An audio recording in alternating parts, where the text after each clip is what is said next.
श्री गणेश पुराण अध्याय 9. या अध्यायामध्ये श्री गणेश पुराण ऐकल्यामुळे सोमकांत राजा कसा पापमुक्त झाला याची कथा आहे. अध्यायाला सुरुवात करूयात. श्री गणेशाय नमः. सूत मुनी श्रोत्यांना सोमकांत राजाची कथा सांगत आहेत. ते पुढे म्हणाले, भृगु ऋषींनी राजाच्या पूर्वकर्मांचे अवलोकन केले व म्हणाले, राजा, तुझी पूर्वीचे दुष्कर्मे इतकी भयानक आहेत की त्यांचे निरसन करण्यासाठी नेमके काय करावे हाच मला मोठा प्रश्न पडला आहे. तथापि गणपतीचे महात्म्य फार थोर आहे. तो सुखकर्ता व भक्तांच्या दोषांचे क्षालन करून त्यांना पवित्र करणारा आहे.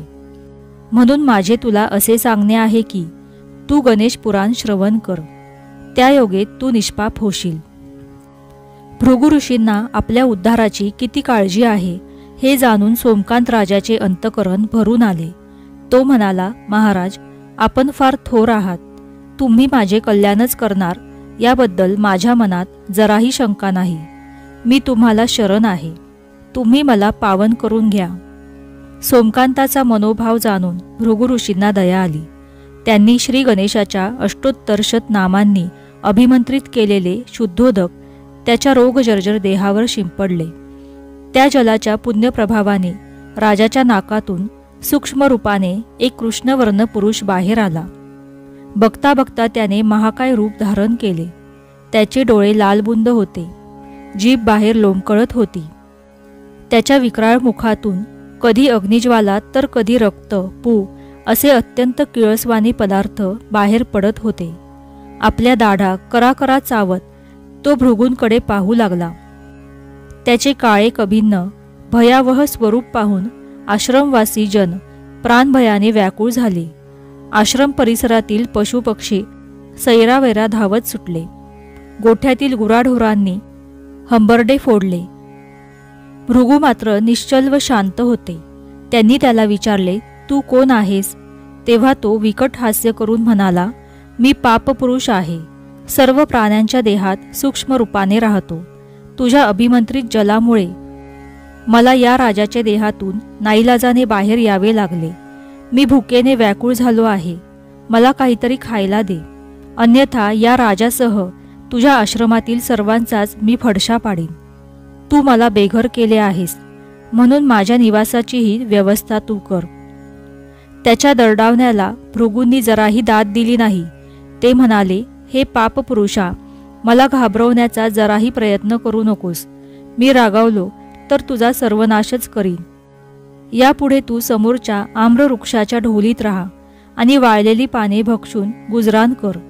तेव्हा या तपस्वी ऋषींपुढे आपले काही चालणार नाही हे त्या कृष्णवर्ण पुरुषाच्या लक्षात आले. तो मुकाट्याने त्या आंब्याच्या ढोलीत जाऊन बसला. त्याच क्षणी त्याच्या स्पर्शाने तो महाकाय आम्रवृक्ष जळून भस्मसात झाला. जमिनीवर राखेचा ढीग पडला. भृगूंच्या भीतीने तो पुरुष त्या राखेतच लपून राहिला. तेव्हा भृगू सोमकांताला म्हणाले, राजा, तुझ्या पापांचा प्रभाव समोरच दिसत आहे. आता तू गणेश पुराण श्रवण कर, त्यायोगे तू निष्पाप होशील. तसेच त्या पुण्याईने हा आम्रवृक्षही पूर्वीप्रमाणे सचिव होईल. राजा म्हणाला, ऋषीवर्य, गणेश पुराणासंबंधी मी आजपर्यंत कधीही ऐकले नाही. मलाही गणपतीचे महात्म्य श्रवण करायला आवडेल. ते पुराण मला कोण ऐकवेल? भृगू म्हणाले, राजा, तुला गणेश पुराण ऐकण्याची आवड निर्माण झाली आहे हे पाहून मला मोठे समाधान वाटत आहे. कारण श्रवणाविषयी गोडी नसेल तर श्रवण निष्फळ होते. गणेश पुराण ऐकणे ही भूलोकातील अत्यंत दुर्लभ व महापुण्यफलदायी गोष्ट आहे. विधात्याने हे पुराण सर्वप्रथम व्यासांना सांगितले.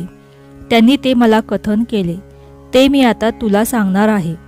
तत्पूर्वी सरोवरात स्नान करून तू शुद्ध मनाने माझ्याकडे ये. भृगु ऋषींचे बोलणे ऐकून सोमकांताला मोठा हुरूप आला.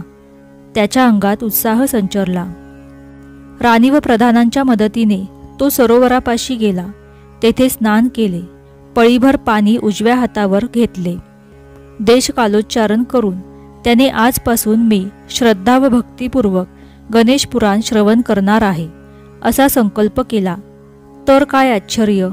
त्याच्या सर्वांगावरच्या जखमा पूर्ण बऱ्या होऊन त्याचे शरीर पूर्वीसारखेच सुंदर व अव्यंग्य दिसू लागले. तो चमत्कार पाहून राजाला आपल्या डोळ्यांवर विश्वासच बसेना. राणीचा व प्रधानांचा आनंद गगनात मावेना. भृगु ऋषींचा जय जयकार करत ती सर्व मंडळी आश्रमात आली. त्यांनी ऋषींना अत्यंत आदराने नमस्कार केला. ऋषींनी त्या सर्वांना बसण्यास सांगितले. आसनस्थ झाल्यावर राजा म्हणाला, हे तपोनिधी, गणेश पुराण श्रवणाच्या केवळ संकल्पाने मी क्षणार्धात रोगमुक्त झालो, तर प्रत्यक्ष गणेश पुराण श्रवणाचे पुण्य किती अद्भुत असेल याची कल्पनाच करवत नाही. त्यावर भृगु म्हणाले, राजा, तुझे म्हणणे अगदी बरोबर आहे. फार मोठे संचित पुण्य गाठीशी असल्याशिवाय गणेश पुराणाचे श्रवण घडत नाही. या पुराणाच्या श्रवणाने 7 जन्मीची महाभयंकर पातकेही नष्ट होतात. गणपती म्हणजे परब्रह्म. त्याचा अचिंत्य प्रभाव संपूर्ण ब्रह्मांडाला अंतर्बाह्य व्यापून आहे. त्याचे महात्म्य कोणीही वर्णन करू शकत नाही. त्याविषयी बोलताना जेथे वेद निशब्द झाले, सहस्रशीर्ष शेषही मौनावला, तेथे आपण काय बोलावे. तथापि व्यासश्रेष्ठींनी गणेशाविषयी मला जे काही सांगितले तेच तुला सांगण्याचा मी प्रयत्न करणार आहे. याचे शुद्ध अंतकरणाने श्रवण कर. अशा रीतीने 9वा अध्याय इथे समाप्त झाला. श्री गणेशाय नमः. श्री स्वामी समर्थ.